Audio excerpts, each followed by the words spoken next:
오늘 참대 귀한 찬양 감사드립니다. 대관식 미사 몇 단어만 알아들으시겠지요? 예, 알아들으셔도 감사한 겁니다. 예, 귀한 찬양 준비해 주셔서 감사드립니다. 자, 우리 손바닥을 한번 볼까요? 자기 손바닥, 자기 얼굴 앞에 놓고 제 얼굴 보지 마시고 자기 손바닥 보세요. 예, 손바닥에서 뭐가 보이십니까? 1, 2, 3분 다 똑같이 손금이 나와요. 관상정이들이신가 봐요. 또 뭐가 보이십니까? 다양하게 보시죠. 때는 안 보이시죠? 아침에 다 씻고 나오셨으니까. 예.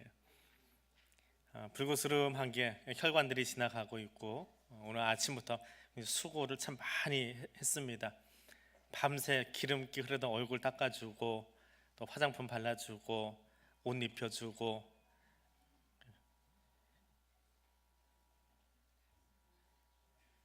미세먼지 때문에 갑자기 뭐가 뜨고 있습니다. 얘도 뜨고 있어요. 예, 이것도 탭이라서 떠오르는데, 바쁜 와중에 이 손이 우리에게 해주었던 일들이 참 많이 있습니다. 성경도 들고 나오고, 또 옆 사람과 인사하기 위해서 악수를 하기도 하고요. 그 손에게 수고했다고 한마디 해보셨습니까? 손을 또 자세히 들여다보면 손끝만 보이고 불그스름하게 지나가는 혈관만 보이는 것이 아니고 사실 우리 인생이 보이지요. 내가 어떻게 살아왔는지. 열심히 펜을 굴리시던 분들이 굳은 살이 보일 겁니다. 짐을 열심히 나르시는 분들 손바닥에 굳은 살이 있을 거고요. 기타를 한동안 열심히 치다 보니까 손끝이 이렇게 뭉툭하게 굳은 살에 박여버리더라고요. 내가 악기를 뭘 다루냐에 따라서 달라지기도 합니다. 핸드크림을 아무리 발라도 내 삶이 내 손바닥에 남겨둔 흔적들을 사실은 다 지울 수는 없습니다. 그런 손을 향해서 수고했다, 참 좋다라고 인사해 보셨습니까? 우리가 수고한 만큼 우리 가정이 일궈졌고, 또 내가 수고한 만큼 우리 기업이 일어났고, 또 손이 수고한 만큼 교회가 이렇게 세워진 줄 압니다. 하나님의 세상을 만드신 뒤에 그 만들어진 세상을 바라보면서 좋았더라 라고 말합니다. 히브리어로 토브라고 합니다. 좋았다, 선하다, 토브하다 라고 말합니다. 얼마나 좋으셨든지 창조하는 일주일 내내 7번이나 좋았더라를 연발하십니다. 자신이 창조해놓은 그 피조세계를 바라보면서 마음에 흡족해서 너무너무 좋아서 참 좋다, 심히 좋다, 너무 좋다라고 이야기합니다. 여러분, 여러분이 만들어 놓은 물건을 바라보고 어떤 상황을 바라보고 하나님처럼 그렇게 좋다라고 하는 말을 연발하실 수 있겠습니까? 이 토브라고 하는 단어가 구약 성경에만 564번 쓰여졌습니다.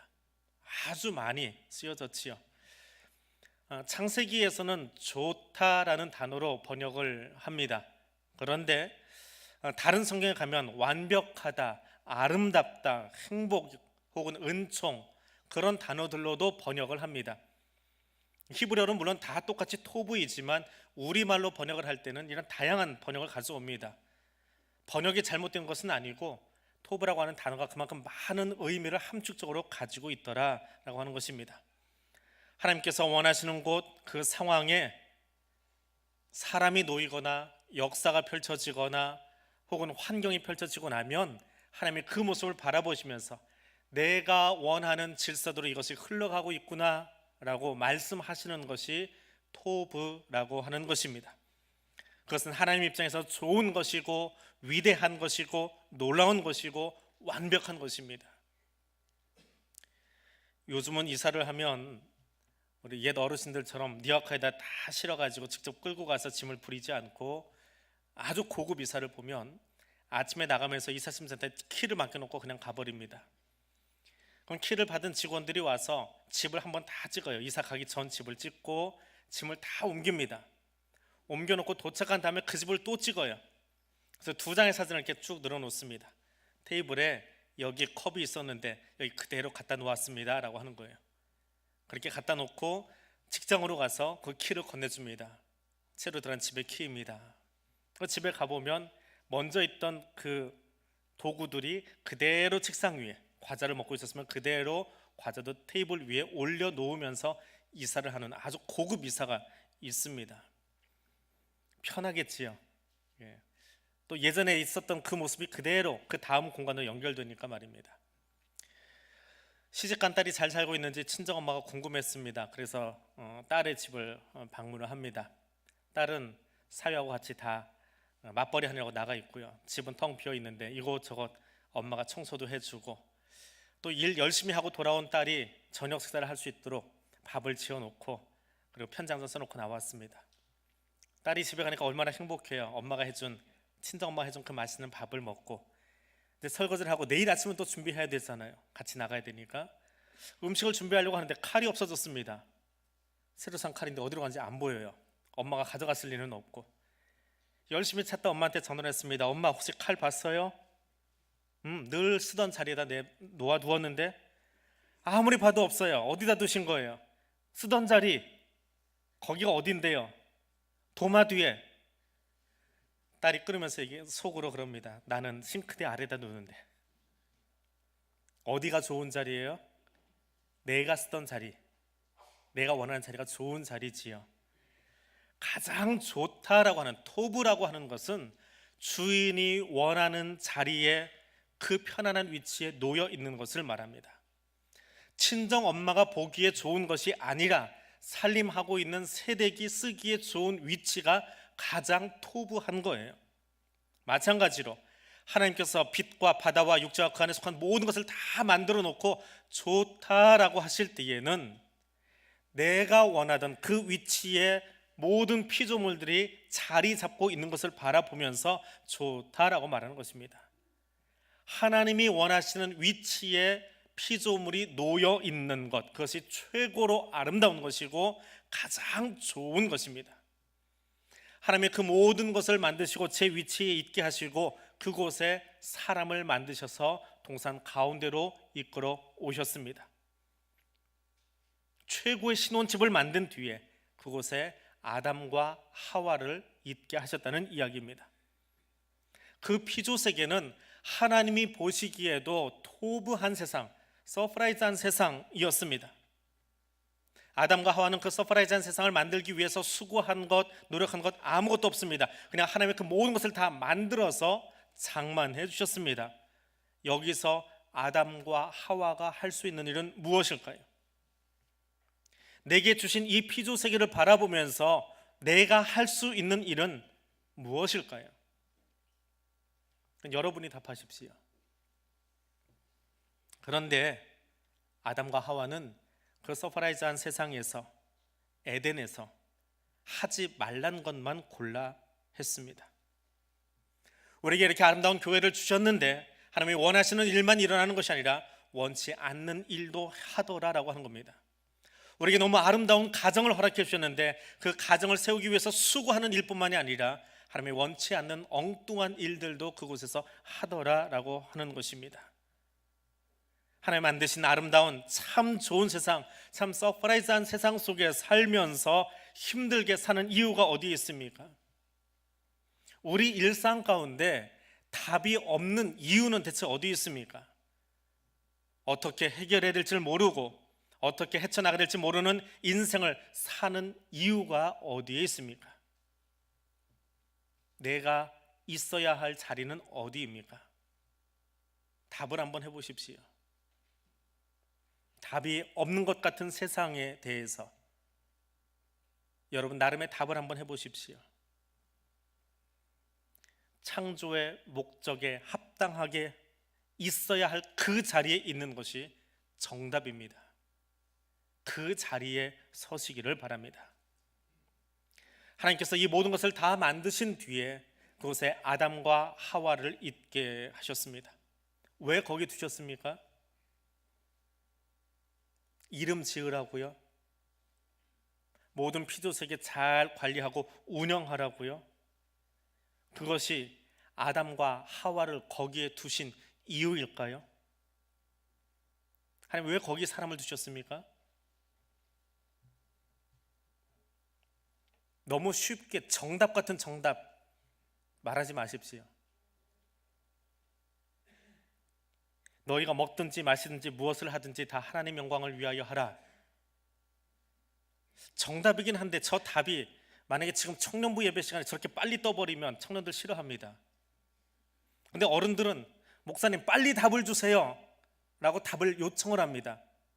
늦게 뜨면 싫어합니다. 그래서 오늘 원고에는 청년부에서 할 내용하고 작년부에서 할 내용이 체크가 따로 되어 있어요. 이거 하지 말아라 저거 해라 라고 좀 써 있는 게 있습니다. 같은 답인데 조금 다르게 답을 해봤으면 좋겠어요. 틀린 답은 아닌데 맞는 답이긴 한데 창세기에 나오는 하나님의 마음은 아니라는 거예요. 왜 거기 두셨을까? 우리 교회 부임한 지 8년째입니다.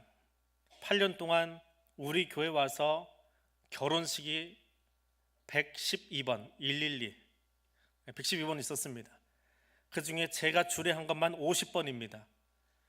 참 좋은 자리에 세워주셔서 감사하고 쓸 때마다 두려운 마음으로 새로운 가정들을 출발시키곤 합니다.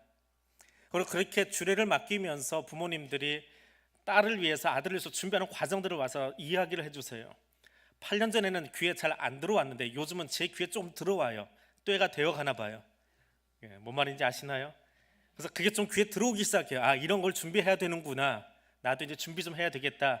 마음으로 기도하면서 준비를 해나가기 시작합니다. 집을 준비하고 도배를 하고 살림살이를 집어넣고 아이가 좋아하는 그릇이 무엇일까 친정엄마는 그것을 고르고 아이가 좋아하는 가전제품 전자기기 넣어놓고 그리고 딸이 신혼여행 가고 아들이 신혼여행 가면 돌아오기 전에 거기다 상 한 상 다 차려놓고 오면은 맛있게 먹으렴 하고 편지까지 써놓는 부모들도 있습니다. 아무튼 그러고 문을 딱 닫고 나올 때 부모의 마음이 어떤 마음일까요? 여행 마치고 아이가 들어서 문을 열었을 때 그 모습, 그 상상하면서 자기 혼자 지레 좋아가지고 바르르 하면서 나와요. 그러곤 전화가 와요. 목사님 여기까지 준비했는데 어디다 할 데는 없으니까 괜히 저한테 얘기하는 거예요. 자랑하듯이. 저 여기까지 준비해놨어요. 하나님이 그러지 않을까요? 그 서프라이즈한 세상 다 만들어 놓고 거기다 아담과 하와를 넣었어요. 왜 넣으셨어요? 이름 지으라고? 노래하라고요? 찬양하기 위해서. 이거 맞는 말이에요. 소요리 문답 제일 첫 번째 있는 답이긴 한데 너무 정답 같은 정답 외치지 마세요. 만약에 청년부에 가서 요 대목을 이야기하면 청년들은 대뜸 이 속에서 이렇게 올라옵니다.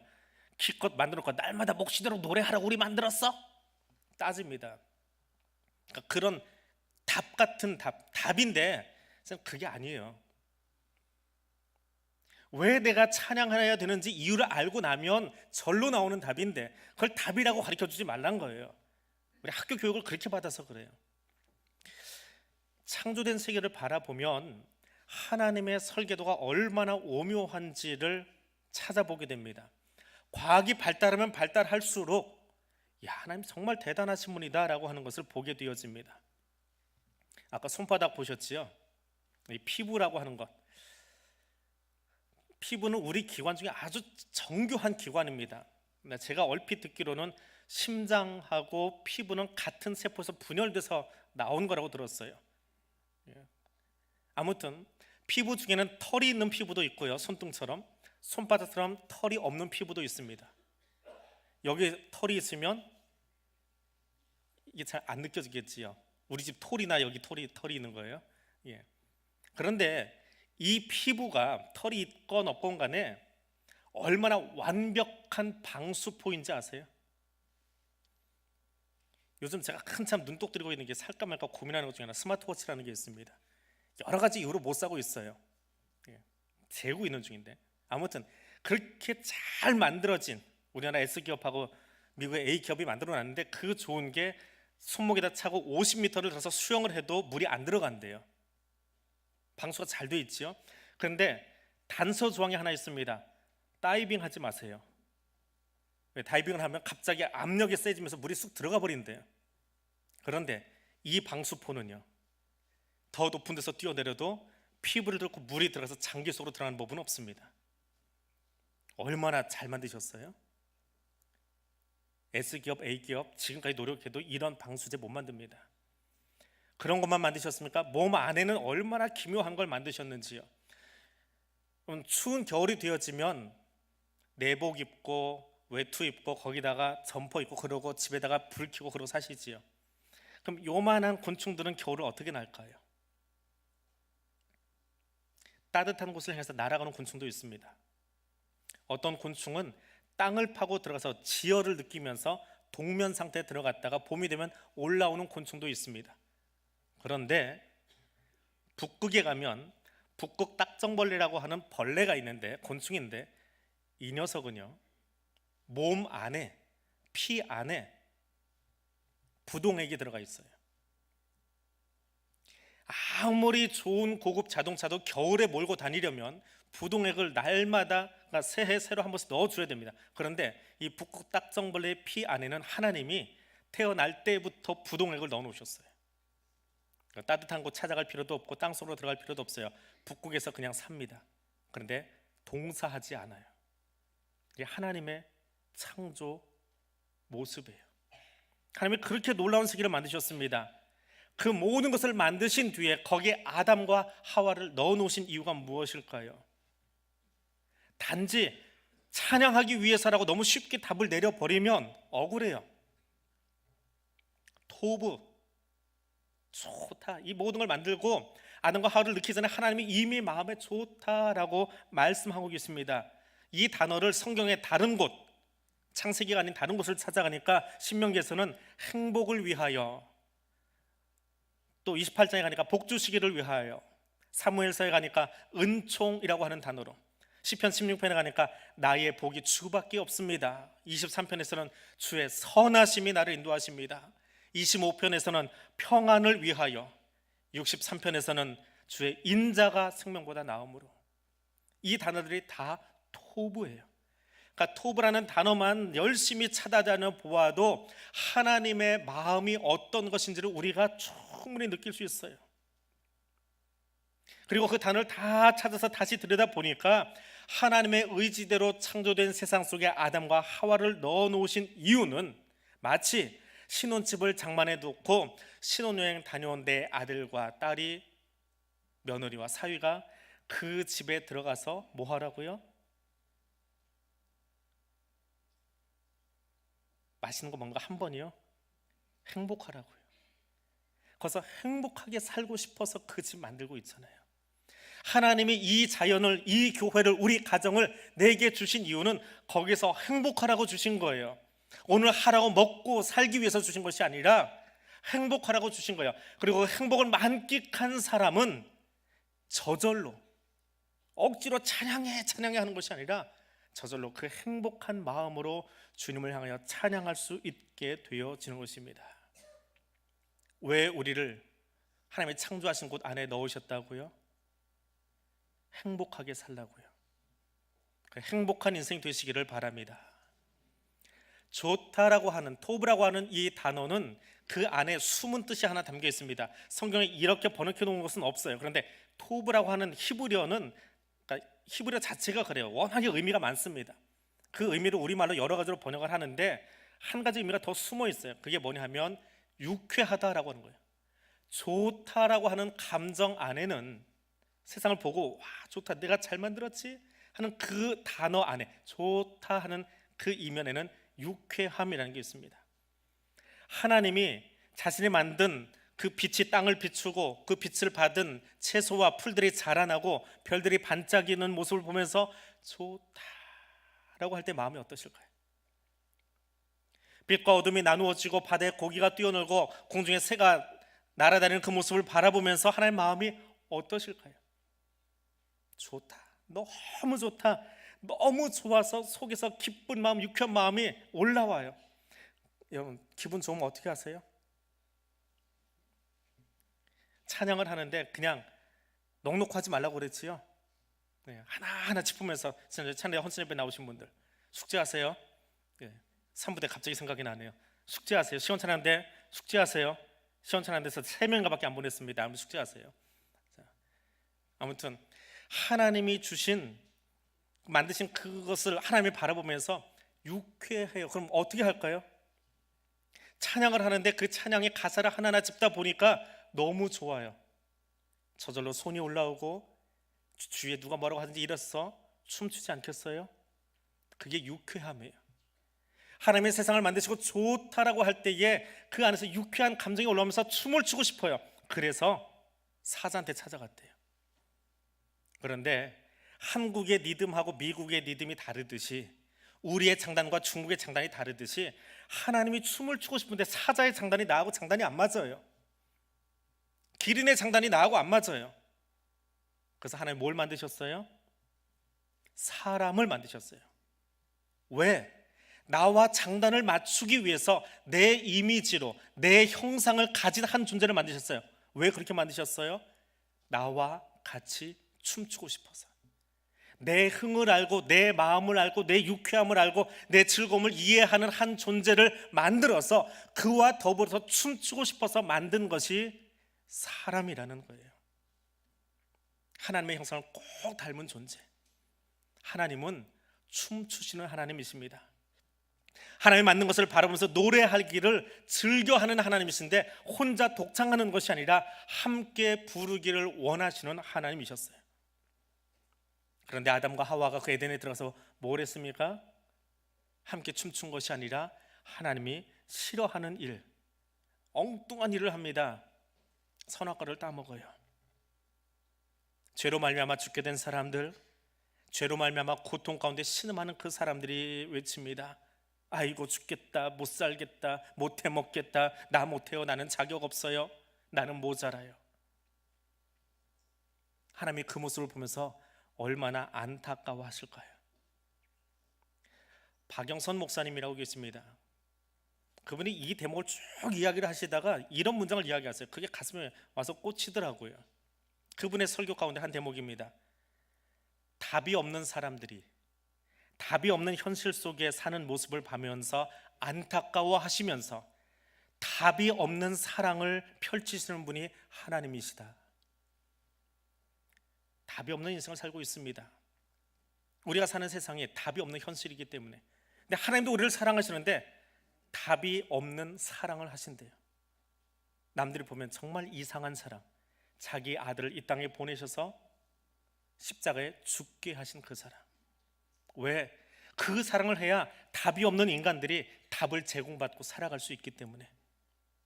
죄악된 세상을 바라보시면서 한탄만 하시는 것이 아니라 죄악된 인류를 바라보면서 불쌍히 여기는 마음이 가슴에 올라와서, 왜 너희와 춤추고 싶은데 춤은 못 추고 나 죽겠어 나 죽겠어 하는 사람들 바라보면서 그들이 춤출 수 있게 바꾸어 주려면 말도 안 되는 답이 없는 사랑, 자기 아들을 이 땅에 보내셔서 그들의 그 답 없는 모든 것들을 다 가져가 주시고 다 지워주시고 하나님과 더불어 춤추게 하려고 그 일을 하셨답니다.